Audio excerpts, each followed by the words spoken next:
ونعوذ بالله من شرور أنفسنا ومن سيئات أعمالنا من يهده الله فلا مضل له ومن يضلله فلا هادي له وأشهد أن لا إله إلا الله وحده لا شريك له وواحد في ذاته وصفاته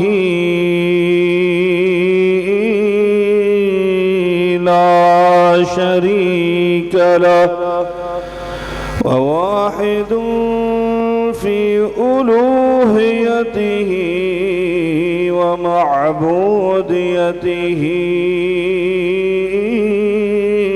لا ند له وأشهد أن سيدنا وسندنا ومولانا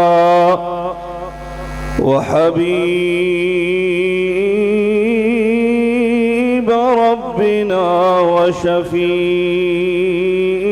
وشفيع ذنوبنا محمد صلى الله عليه وعلى آله وسلم إن الله وملائكته يصلون على النبي يا أيها الذين آمنوا صلوا عليه وسلموا تسليما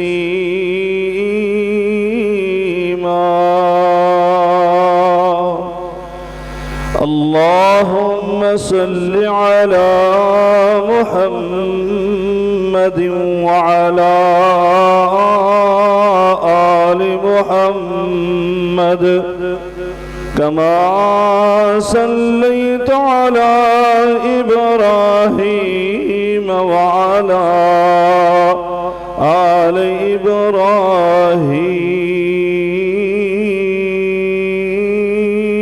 إبراهيم إنك حميد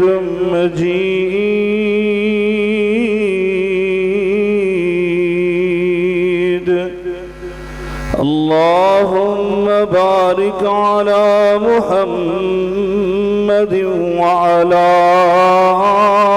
آل محمد كما باركت على إبراهيم وعلى آل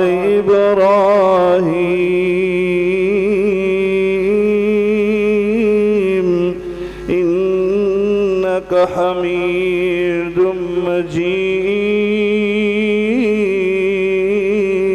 مجيد سبحانك لا علم لنا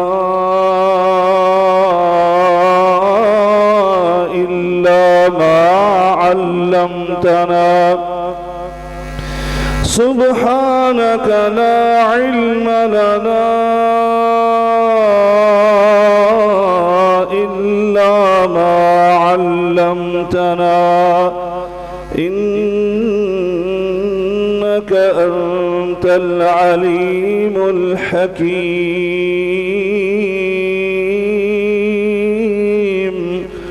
رب اشرح لي صدري ويسر لي أمري واحلل عقدة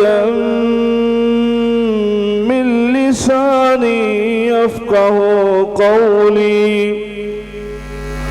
أما بعد فإن خير الحديث كتاب الله وخير الهدي هدي محمد صلى الله عليه وعلى آله وسلم. وشر الأمور محدثاتها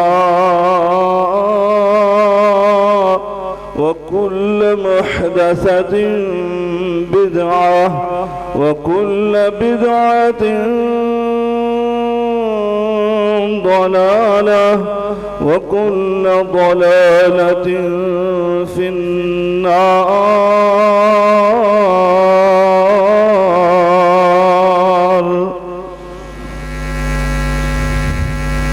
أعوذ بالله السميع العليم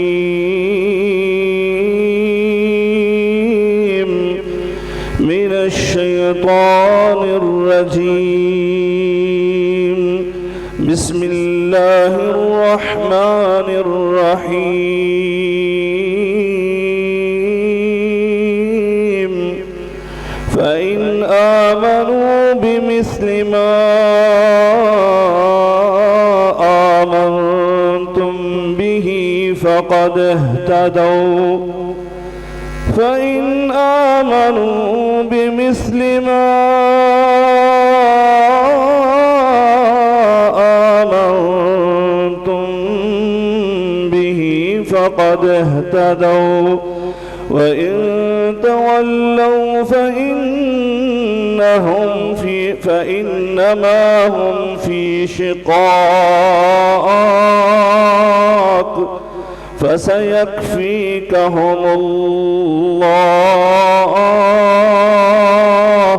وهو السميع العليم.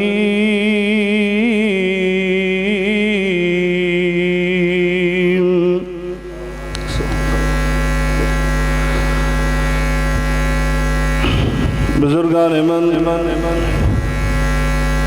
برادران ملت، قابل صد احترام میری ماں اور بہنوں،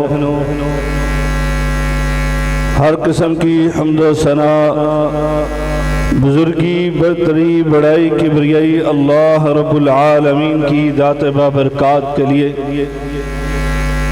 انگنت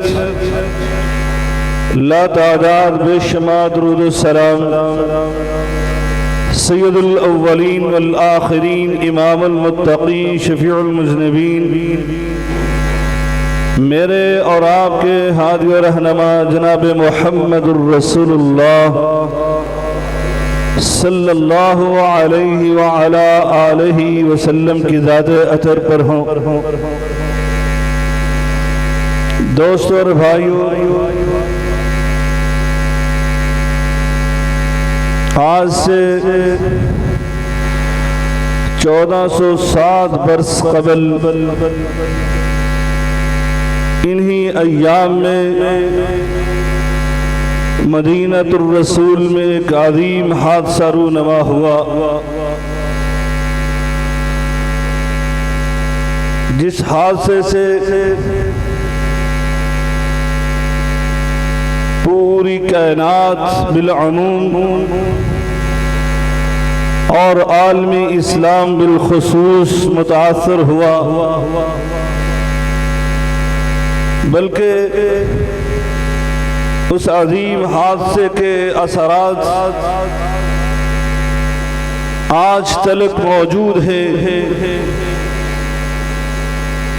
بلکہ قیامت تک اس کے اثرات موجود رہیں گے۔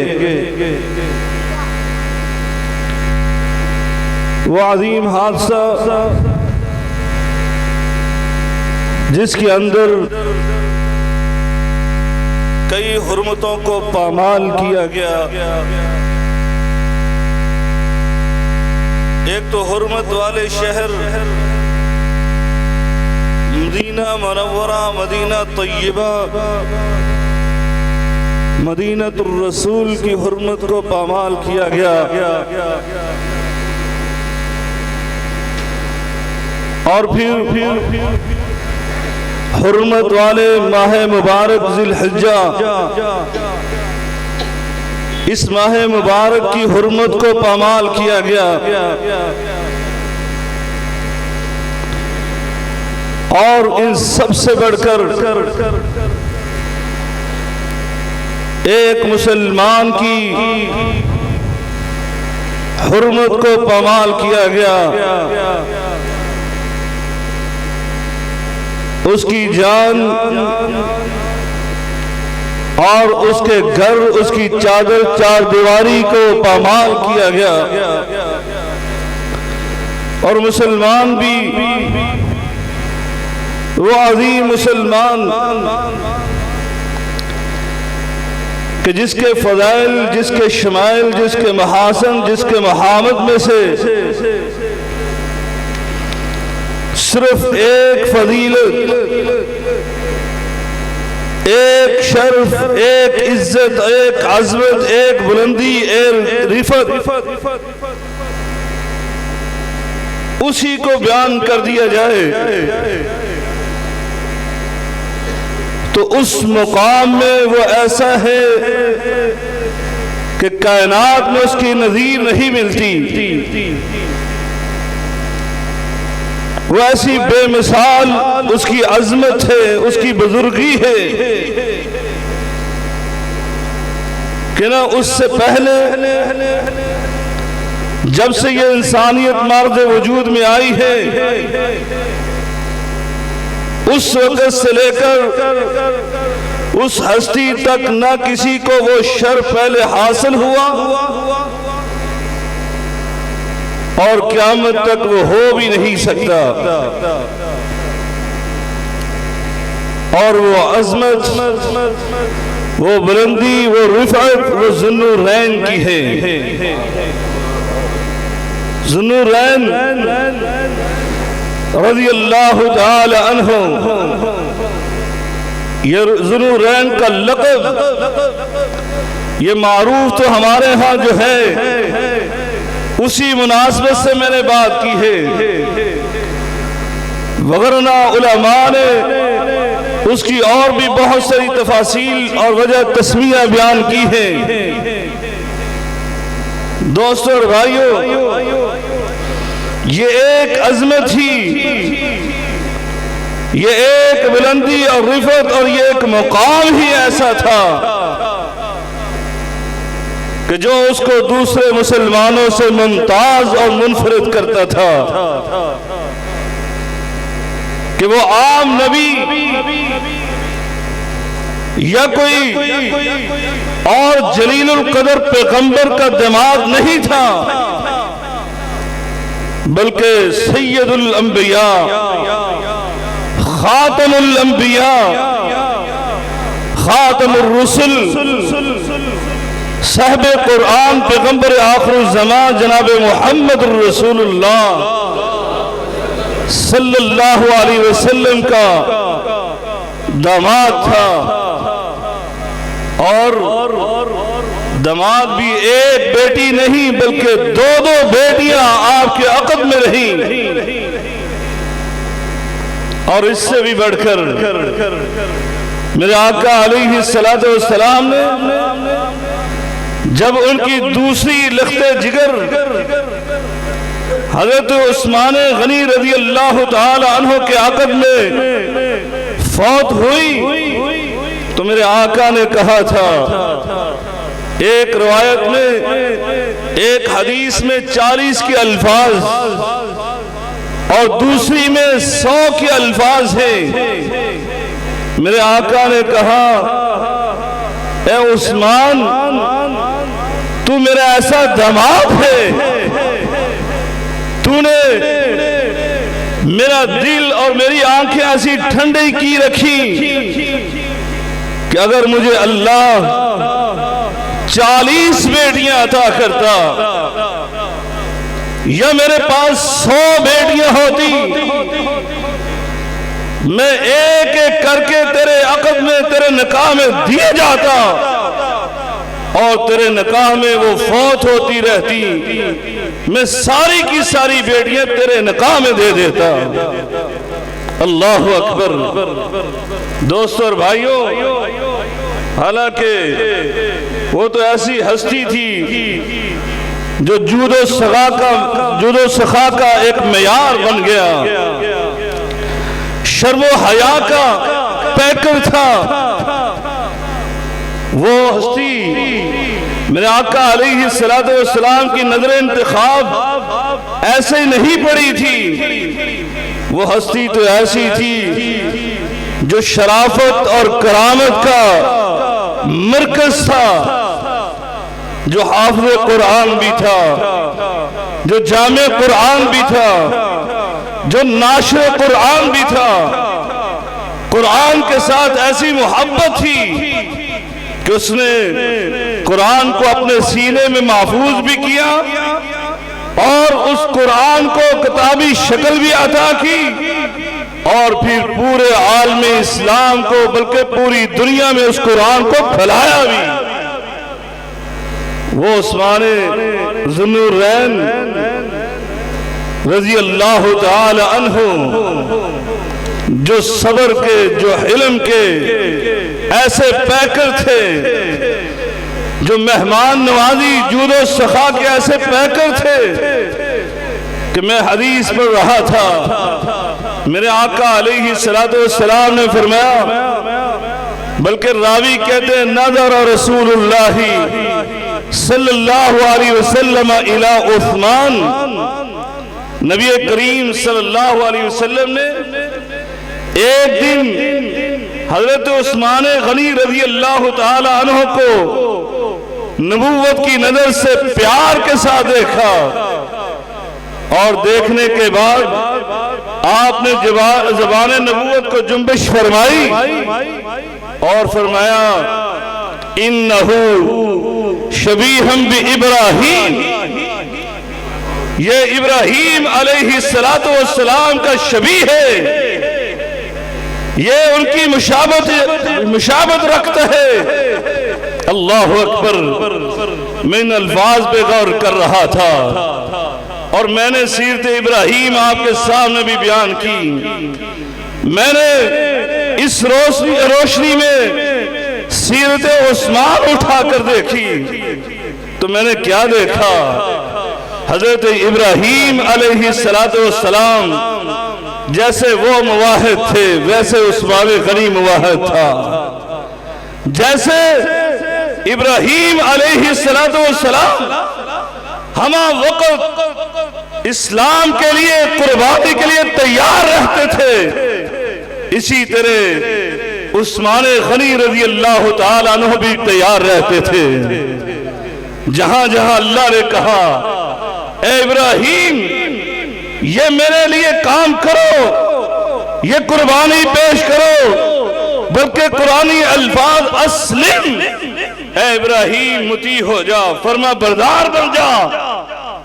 حضرت ابراہیم نے کہا اسلمت بعینہ۔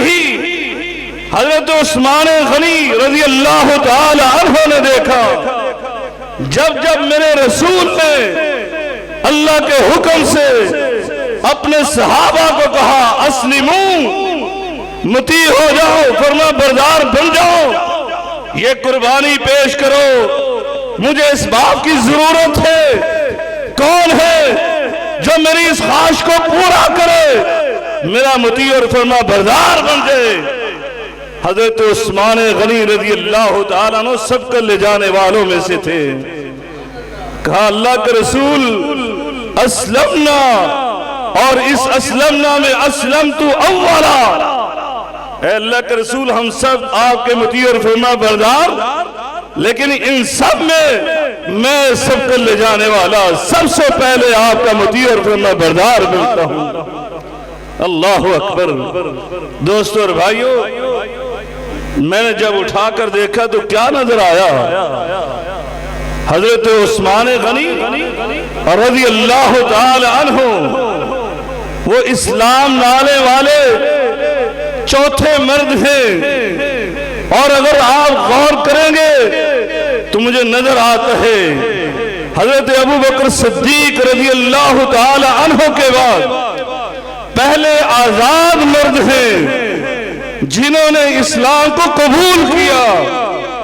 حضرت علی رضی اللہ تعالیٰ عنہ بچوں میں سے سب کر لے جانے والے، غلاموں میں حضرت زید بن حارثہ رضی اللہ تعالیٰ عنہ سب کر لے جانے والے، لیکن آزاد مردوں میں حضرت ابو بکر صدیق رضی اللہ تعالی عنہ کے بعد سب سے پہلے اسلام لانے والے جناب سیدنا عثمان غنی رضی اللہ تعالی عنہ تھے۔ اللہ اکبر۔ اور اللہ تعالی ان سبقت لے جانے والوں کی تعریف کرتے ہوئے کیا فرماتا ہے؟ آج عثمان سے محبت کرنا ہمارے ایمان کا حصہ نہیں، جز نہیں، بلکہ عین ایمان ہے۔ کیوں؟ اللہ رب العالمین نے ان سب کو لے جانے والوں کے حوالے سے قرآن مجید فرقان حمید میں یہ اصول بیان کر دیا۔ کیا اصول اللہ بیان کرتا ہے؟ فرمایا والسابقون الاولون من المہاجرین والانصار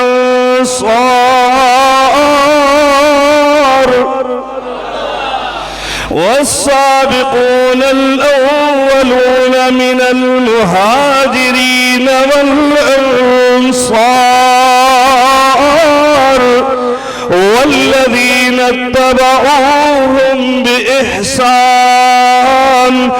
رضی اللہ عنہم ورضوا عنہ وعد لهم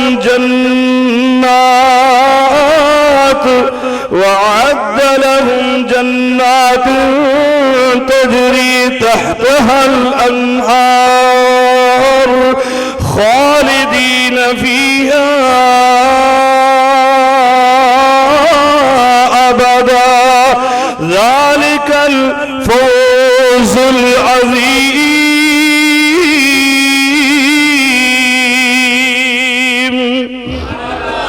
اللہ رب العالمین فرماتا ہے اور قیامت تک آنے والے مسلمانوں سن لو، والسابقون الاولون من المہاجرین والانصار،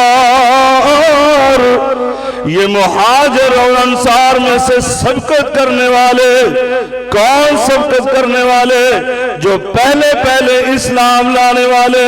فرمایا ان کے بارے میں تمہارا ایمان اور عقیدہ کیا ہونا چاہیے؟ اگر تم اپنی نجات چاہتے ہو، تم بھی کامیابیاں سمیٹنا چاہتے ہو، اللہ کی جنت کے مالک اور وارث بننا چاہتے ہو، اللہ کی رضا اور خوشنودی چاہتے ہو، تو فرمایا تمہارے لیے اللہ یہ قانون بیان کر رہا ہے۔ فرمایا والذین اتبعوهم بإحسان، اب جو بھی ان کے بعد ان کی اتباع کرے گا، ان کی نیکی میں، ان کے حسن میں، ان کے اخلاق میں، ان کے کردار میں، ان کی اثار اور قربانی میں، ان کی عدالت میں، ان کی سخاوت میں، ان کی ریاضت میں، ان کی عبادت میں، فرمایا ان کے اخلاق کو اپنا اخلاق بنا لے گا نا، تو اللہ رب العالمین فرماتا ہے عرش پر بیٹھ کر میں یہ سرٹیفکیٹ جاری کرتا ہوں، رضی اللہ عنہم ورضوا عنہ۔ اللہ رب العالمین فرماتا ہے میں اپنی رضا خوشنودی کا سرٹیفکیٹ ان کو جاری کر دوں گا۔ فرمایا وعد لهم جنات تجری تحتها الانہار خالدین فیہا ابدا۔ فرمایا اللہ رب العالمین نے ان سب کے لیے اللہ نے اپنے باغات تیار کیے ہوئے جن کے نیچے نہریں بہتی ہیں۔ فرمایا یہ معمولی بات نہیں، یہ معمولی انعام نہیں ہے۔ فرمایا ذالک الفوز العظیم،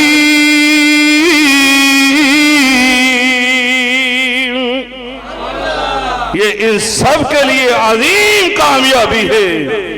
لیکن یہ سب کے لیے ساتھ یہ بھی سمجھا دیا تم ان کی اتباع کرو گے، ان کی پیروی کرو گے، لیکن ان کے مقام کو حاصل نہیں کر سکتے۔ کیسے؟ اللہ رب العالمین قرآن مجید فرقان حمید میں ہی دوسرے مقام پر فرماتے ہیں کہ سنو میرے یہ السابقون الاولون جو مومن بندے ہیں، ان کا مقام اللہ نے تم سے منفرد بنا دیا ہے۔ اس لیے اللہ تعالیٰ قرآن مجید میں بیان فرماتا ہے، لا يستوی منکم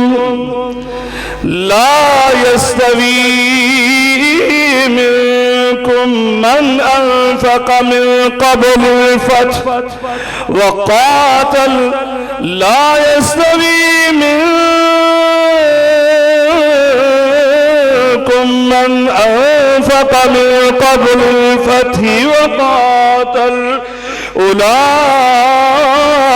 أعظم درجة من الذين أنفقوا من بعد وقاتلوا وكلا وعد الله الحسنى والله بما تعملون خبير۔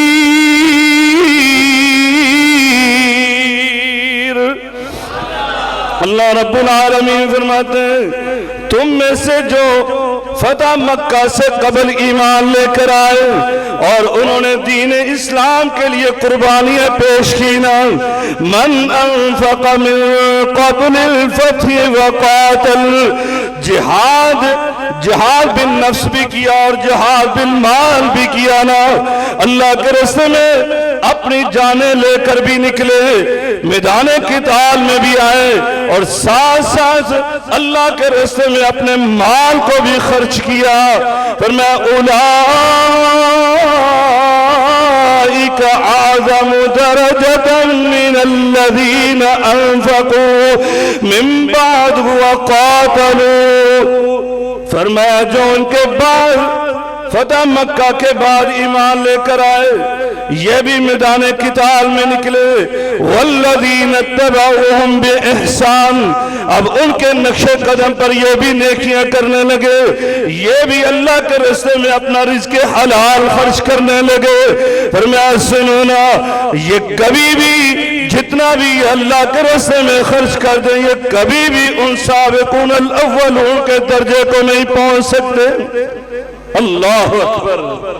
اور وہ عثمان غنی رضی اللہ تعالی عنہ، میں حدیث پڑھ رہا تھا، میرے آقا علیہ السلام کے پاس دو صحابہ کا مقدمہ آیا، یہ صحابی یہ فتح مکہ کے بعد مسلمان ہوئے اور ایک صحابی فتح مکہ سے پہلے کے مسلمان، آپس میں جھگڑا ہوا، میرے آقا کو بات پہنچی، میرے آقا ممبر رسول پر تشریف لے آئے اور میرے آقا نے اپنے سارے صحابہ کو جمع کر لیا، اب پہلے والے بھی موجود ہیں بعد والے بھی موجود ہیں، میرے آقا علیہ السلام نے رہتی دنیا تک یہ اصول پیش کر دیا، فرمایا سنو لا تسبوا اصحابی، سارے صحابہ بیٹھے ہوئے، آج اعتراض بھی یہ کیا جاتا ہے کہ روایت کرنے والا صحابی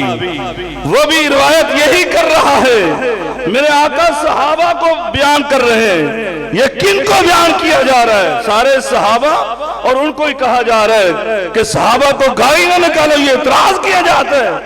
ان نالائکوں کو پتہ نہیں کہ میرے اللہ رب العالمین نے قرآن میں صحابہ کی تفریق کی، اللہ نے تو اپنے رسولوں کے مختلف درجات بیان کیے، اسی طرح بندوں میں، اسی طرح صحابہ میں مختلف درجات ہیں، اور میرے آقا علیہ السلام نے آج اسی درجے کی وضاحت فرمائی، میں لا تسبوا اصحابی، اور میرے صحابہ سن لو، جو میرے السابقون الاولون وہ میرے صحابہ، اور جو بعد میں آنے والے یہ بھی صحابی، لیکن یہ بعد میں آنے والوں کو خطاب کیا جا رہا ہے، لا تسبوا اصحابی، اے میرے صحابہ میرے صحابہ کو گالی نہ نکالو. کیوں؟ فرمایا یہ تو بہت بڑا گناہ ہے، یہ عظیم گناہ ہے. ایک دوسری روایت میں میرے آقا نے فرمایا تھا من سب اصحابی فعلیہ لعنت اللہ والملائکہ والناس اجمعین. جو میرے صحابہ میں سے کسی ایک صحابی کو گالی نکالے، ایک صحابی کو، سارے صحابہ کو دائرہ اسلام سے خارج نہیں کرتا، سارے صحابہ کے متعلق سب و شتم سے کام نہیں لیتا، صرف ایک صحابی کو میرے آقا نے فرمایا وہ سن لے میں زبان نبوت سے اس کے بارے میں کیا کہتا ہوں. فعلیہ لعنت اللہ، سب سے پہلے اللہ کی لعنت ہو اس پر. والملائکہ، وہ بے شمار ملائکہ جن کا شمار ہی کوئی نہیں، میں ان سارے ملائکہ کی لعنت ہو. والناس اجمعین، یہ بھی نہیں کہا کہ مسلمانوں کی. غور کیجئے میرے آقا نے کہا والناس، جو بھی انسان ہے، جو بھی لعنت کرتا ہے، ان سب کی لعنت کو جمع کر کے اس آدمی پر جمع کر دیا جاتا ہے، مار دیا جاتا ہے. ساری انسانیت کی لعنت ہو. اس لیے میرے آقا نے فرمایا میرے صحابہ سنو، میرے صحابہ کو برا بھلا نہ کہو. کون سے صحابہ؟ جو سابقون الاولون ہیں. کس لیے؟ فرمایا فلو ان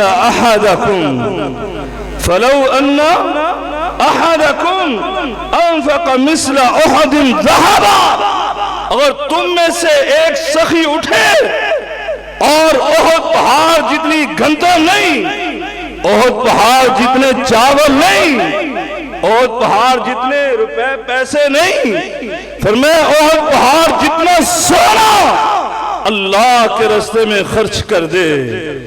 فرمایا سنو ما بلغ مد احدہم ولا نصیفہ، قربان ہو جائیں.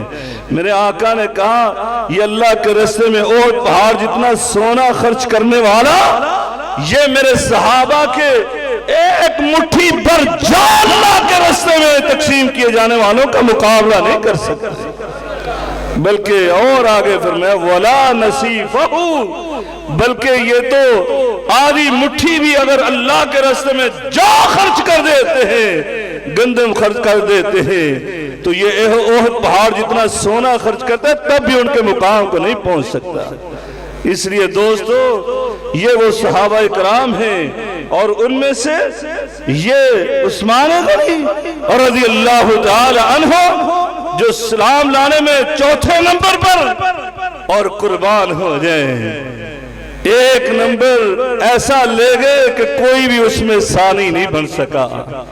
وہ کیا ہے؟ فرمایا سب سے پہلا مہاجر، دین اسلام کے لیے اپنے گھر بار کو چھوڑنے والا، اپنے عزیز و اقارب کو خیر آباد کہنے والا، اپنے وطن کو چھوڑنے والا، ابراہیم کی طرح دیار غیر کی طرف رخ کرنے والا، وہ کون ہے؟ وہ جناب عثمان غنی رضی اللہ تعالی عنہ ہیں.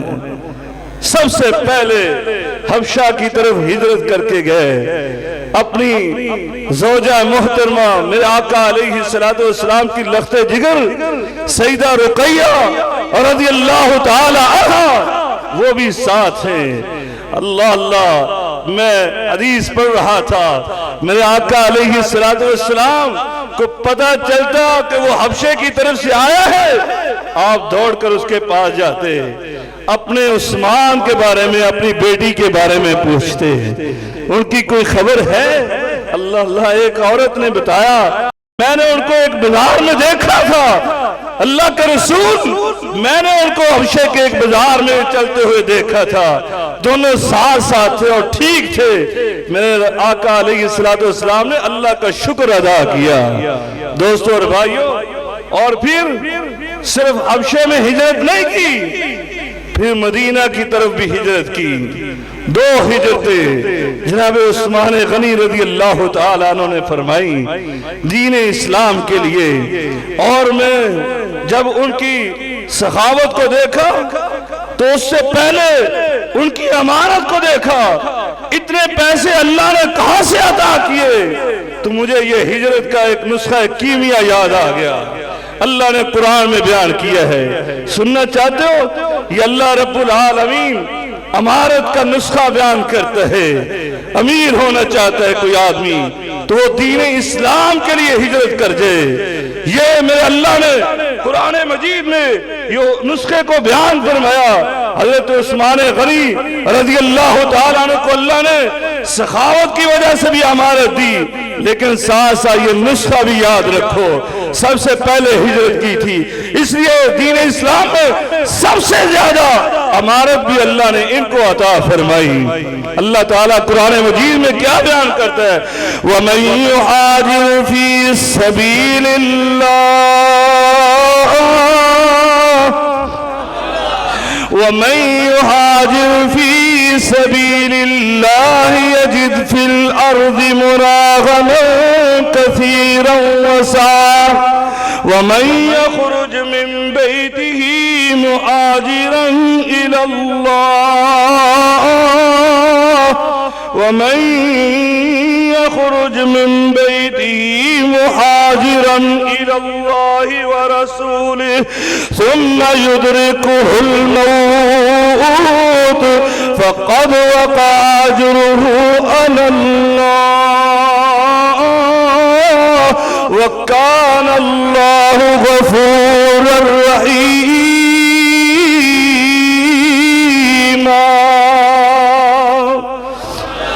میرا اللہ رب العالمین فرماتے جو بندہ بھی اللہ کے راستے میں اپنے گھر بار کو چھوڑ دیتا ہے، اپنے وطن کو خیر آباد کا دیتا ہے، وہ اللہ کے راستے میں مہاجر بن کر نکلتا ہے، اپنے گھر سے اللہ رسول کے لیے نکلتا ہے، تو اللہ رب العالمین فرماتے ہیں یجد فی الارض مراغما کثیرا وسعا، پھر اللہ رب العالمین اس کے لیے اپنی زمین سے اس کے رزق کے لیے خزانے کھول دیتا ہے۔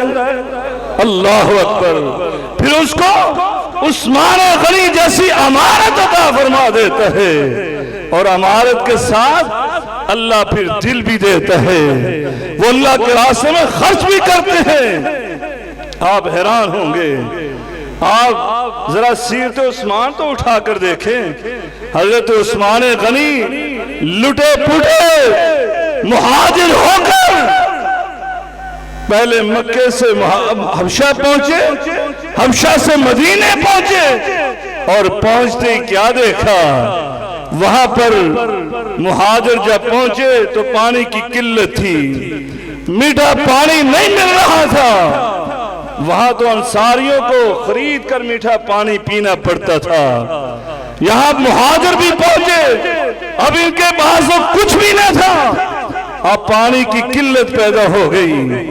صرف ایک کنواں، ایک روایت میں آتا ہے یہودی تھا جو معروف ہے، ایک روایت میں آتا ہے وہ غفاری تھا، مسلمان تھا، اس کا کنواں تھا۔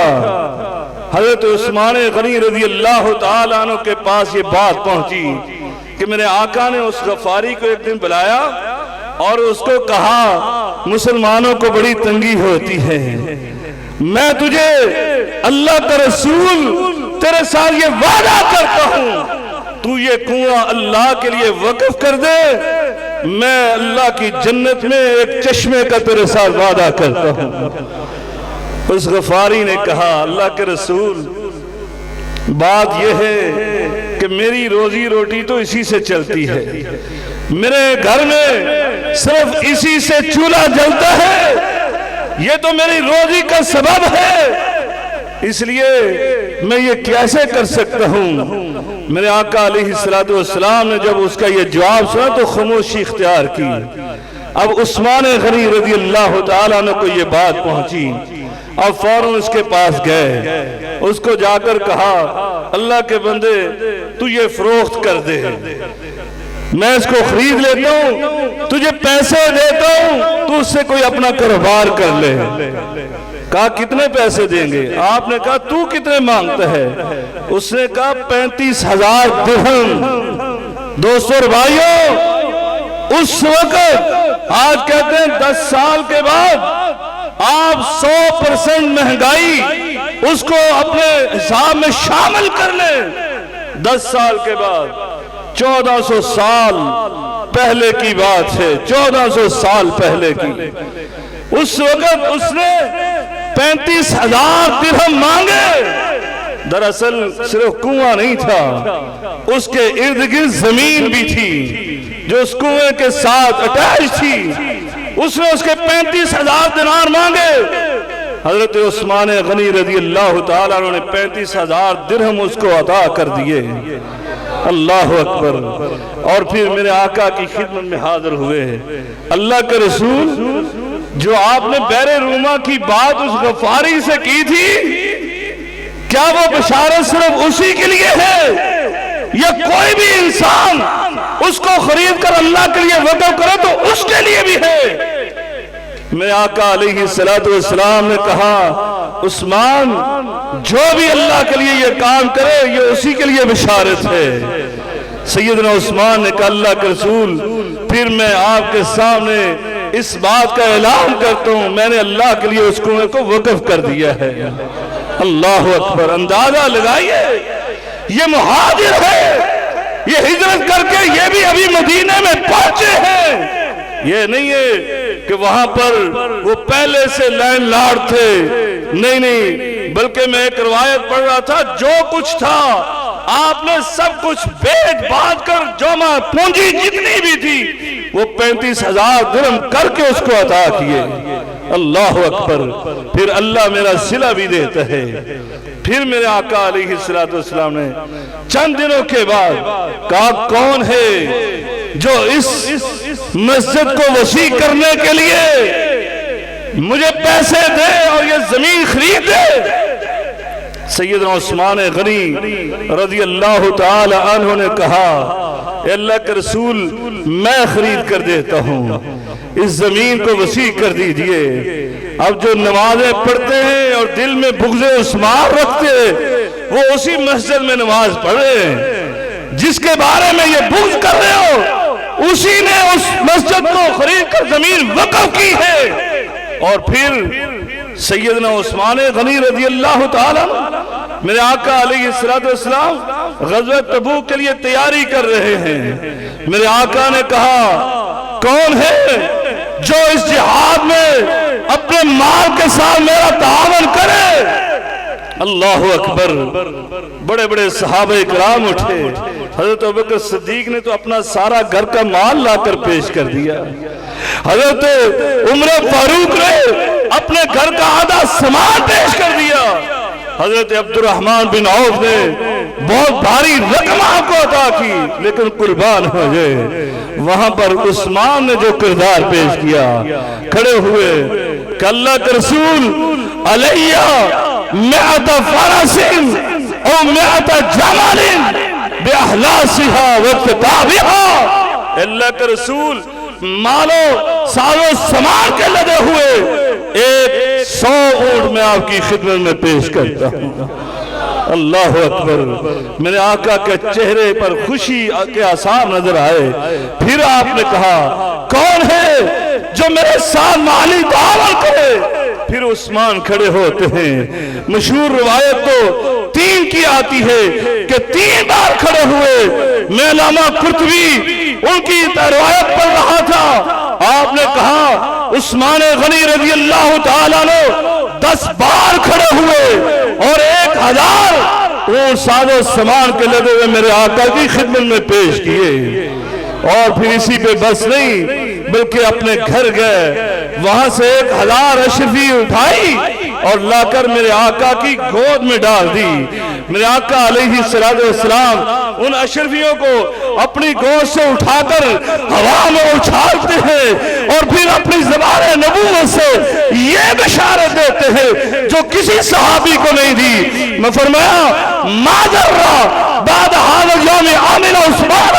اے عثمان, اگر تو آج کے بعد کوئی عمل بھی نہ کرے تجھے جنت میں جانے سے نہیں روکا جا سکتا. اللہ اکبر. یا فرمایا, کوئی بھی عمل تجھے نقصان نہیں پہنچا سکتا. دوستو اور بھائیو, یہ وہ عثمان غنی ہے، کسی نے جنت اپنے عمل سے بنائی، لیکن یہ عثمان غنی وہ ہے جن کے بارے میں اللہ رب العالمین نے قرآن مجید فرقان حمید میں یہ ارشاد فرما دیا۔ اور یقین جانے میں آیت پڑھ رہا تھا، مجھے ایسے ہی لگا کہ یہ عثمان غنی کے لیے نازل ہوئی، اگرچہ اللہ نے تو سارے مومنوں کے لیے یہ نازل فرمائی، لیکن قربان ہو جائے جنت جو ہے کسی نے نبی کے ساتھ اخلاق دکھا کر لیا، کسی نے جنت کی بشارت احسان اور قربانی پیش کر کے لی ہے، کسی نے جنت کی بشارت میرے آقا علیہ السلام کی خدمت کر کے لی ہے، لیکن قربان ہو جائے یہاں عثمان نے وہ بشارتیں بھی حاصل کی ہے، لیکن ساتھ ساتھ اس عثمان نے اللہ کی جنت کو اپنے مال سے بھی خریدا ہے۔ اس لیے اللہ رب العالمین قرآن میں کیا فرماتا ہے؟ ان اللہ اشتری من المؤمنین،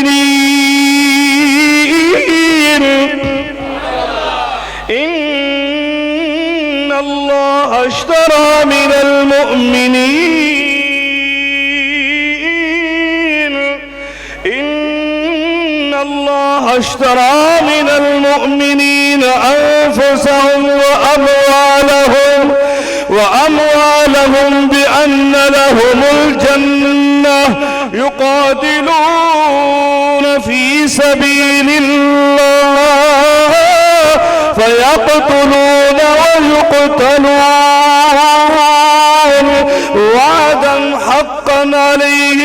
وعدا عليه حقا في التوراة والإنجيل والقرآن ومن أوفى بعهده من الله فاستبشروا ببيعكم الذي بايعتم به وذلك هو الفوز العظيم۔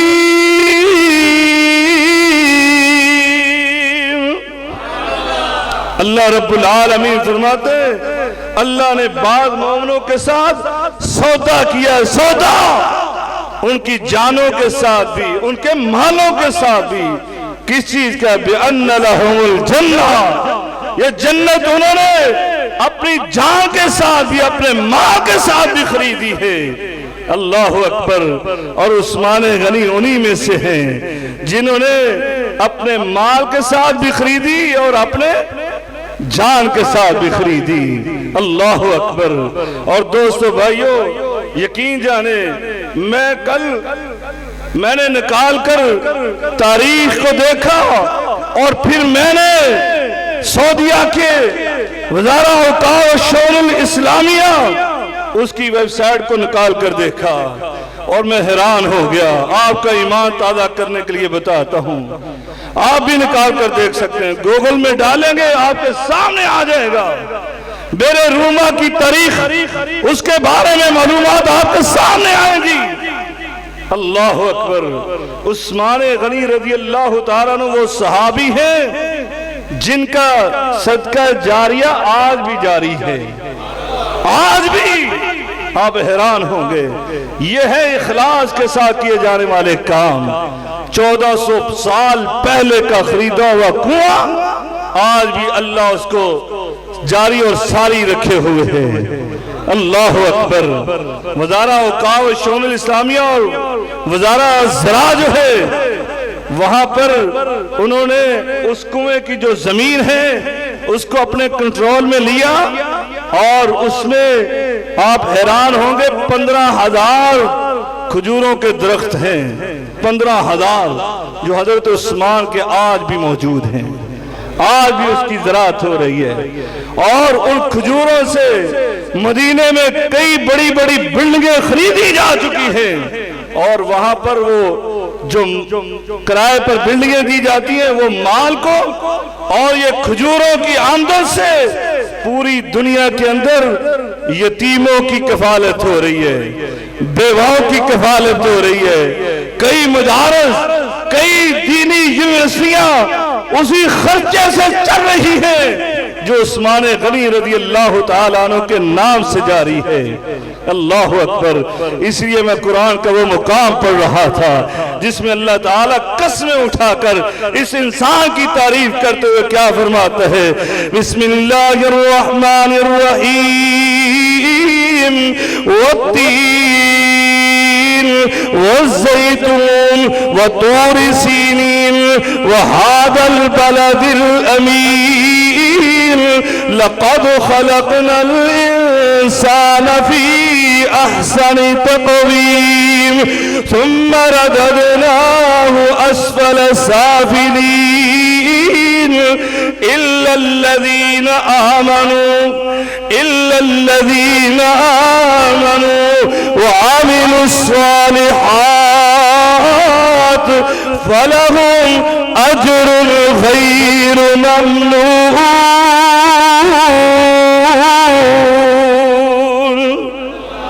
وہ ایسے مومن بندے ایمان لانے کے بعد ایسے نیک عمل کرنے والے کہ ان اعمال کا اجر و ثواب اللہ رب العالمین کبھی بھی ختم نہیں ہونے دیتا۔ فَلَهُمْ أَجْرٌ غَيْرُ مَمْنُونٍ۔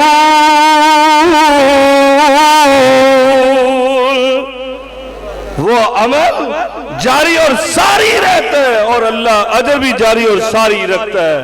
قربان ہو جائیں دوستو اور بھائیو، آج مدینہ الرسول میں اس کے ساتھ ظلم و ستم کیا گیا۔ 40 دن تک اس کا پانی اسی بیر روما کا بند رکھا، اسی بیر روما سے پانی نہیں آنے دیا گیا۔ حضرت عثمان غنی نے کہا مجھے کھارا پانی جو ہے وہ پینا پڑتا ہے، ظالمو پوچھو ان مدینے والوں سے، یہ بیر روما میں نے ہی تو اللہ کے لیے وقف کیا تھا، آج اس سے منع ہے، صرف مدینے کے ہر بندہ اس سے پانی پی سکتا ہے، لیکن جس نے اس کو خرید کر وقف کیا اس کو پانی نہیں پینے دیا جا رہا۔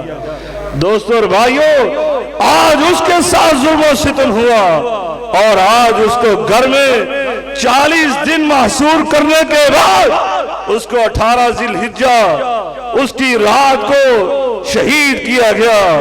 اور جب میں نے شہادت کی تفصیلات کو چھوڑے صرف نتیجے کو بیان کرنا چاہتا ہوں۔ نتیجہ کیا نکلا؟ جب حضرت عثمان غنی رضی اللہ تعالی عنہ پر سبائیوں نے بلوائیوں نے حملہ کیا، آپ قرآن پڑھ رہے تھے اور قرآن کی وہ آیا مبارکہ وہ پیج وہ سبا کھلا ہوا تھا جہاں پر یہ ہے صبغت اللہ، اللہ کے رنگ میں رنگے ہوئے حضرت ابراہیم، اور پھر جس کے بارے میں میرے آقا نے کہا تھا شبیہم بھی ابراہیم، یہ ابراہیم کا شبیہ ہے، وہ اللہ کے رنگ میں ایسا رنگا ہوا تھا، یہ آیات تلاوت کر رہا تھا کہ ان ظالموں نے آپ کو شہید کیا اور آپ کے خون کے قطرات اس آیت پر پڑے، اور وہ آج بھی نسخہ جو ہے قرآن کا وہ ترکی میں موجود ہے، دیکھیے جا کر الفاظ کیا ہے، الفاظ اور آیا مبارکہ یہ تھی فرمایا فَإِنَّ آمَنُوا بِمِثْلِ مَا آمَنْتُمْ بِهِ۔ اللہ اکبر، کہاں پر عثمان کے خون کے قطرات گرے۔ دوستو اور بھائیو دیکھیے، غور کیجئے، میں غور کر رہا تھا بڑے بڑے شہید آئیں گے، کسی کی شہادت کی گواہی بدر کیا میدان دے گا اور کسی کی شہادت کی گواہی احد کا میدان دے گا، کسی کی شہادت کی گواہی حنین کا میدان دے گا، کسی کی شہادت کی گواہی وہ تبوک اور خیبر کا میدان دے گا، لیکن قربان ہو جائے عثمان تجھ پر، اللہ اللہ تیری شہادت کی گواہی اللہ کا قرآن دے گا۔ اور اللہ نے اس آیت پر آپ کے خون کے قطرات گرائے جس پر یہ تھا کہ اللہ نے ایک اصول پیش کر دیا ہے، اے کائنات والوں سنو، اب جو بھی اس کائنات میں آئے گا وہ وہ ایمان کا دعویٰ کرتے تو وہ پہلے اپنے ایمان کو جانچ لے، پڑتال کر لے کہ اس کا ایمان کیسا ہے۔ سنو اللہ کیا فرماتا ہے، فَإِنْ آمَنُوا بِمِثْلِ مَا آمَنْتُمْ بِهِ۔ اے میرے عثمان سن لے، یہ جو بھی آج کے بعد ایمان کا دعویٰ کرے گا میں اس کے لیے یہ قانون بنا رہا ہوں، یہ اس طرح کا ایمان لائے گا تو اللہ کے ہاں اس کے ایمان کو قبول کیا جائے گا۔ کس طرح کا ایمان؟ فرمایا بِمِثْلِ مَا آمَنْتُمْ بِهِ، جس طرح تم اسلام کے ساتھ ایمان لائے ہو، جس طرح تم میرے نبی پر ایمان لے کر آئے ہو۔ اللہ رب العالمین فرماتا ہے پھر میں ان کے متعلق کہوں گا فَقَدْ اهْتَدَوْا، تم ہدایت یافتہ ہو گئے جب تم نے عثمان غنی جیسا اسلام لے کر آئے ہو۔ فرمایا فَإِن تَوَلَّوْا وَإِن تَوَلَّوْا فَإِنَّمَا هُمْ فِي شِقَاقٍ، اگر یہ تمہارے ایمان کو چھوڑ کر کسی اور طرح کا ایمان لے کر آئے تو اللہ رب العالمین فرماتا ہے فَإِنَّمَا هُمْ فِي شِقَاقٍ، یہ تو بدبخت ہیں، یہ بدبختی کو اختیار کیے ہوئے۔ فَسَيَكْفِيكَهُمُ اللَّهُ، ان الفاظ پر میرے عثمان کا خون گرا۔ میں فَسَيَكْفِيكَهُمُ اللَّهُ، اے عثمان تو آج مظلوم مدینے میں شہید ہوا، تجھے اللہ ہی کافی ہے۔ اللہ اکبر، کیسے الفاظ ہے، فَسَيَكْفِيكَهُمُ اللَّهُ وَهُوَ السَّمِيعُ الْعَلِيمُ، وہ اللہ سن بھی رہا ہے اور وہ جانتا بھی ہے تیرے ساتھ کیسا ظلم ہوا۔ کل اللہ ان کے ساتھ حساب و کتاب لے گا۔ اللہ تعالیٰ سے دعا ہے اللہ تعالیٰ ہمیں صحیح معنوں میں عثمان غنی رضی اللہ تعالیٰ عنہ کی سیرت کو پڑھنے اور ان کے ساتھ محبت عقیدہ رکھنے کی توفیق عنایت فرمائے۔ وآخر دعوانا الحمدللہ۔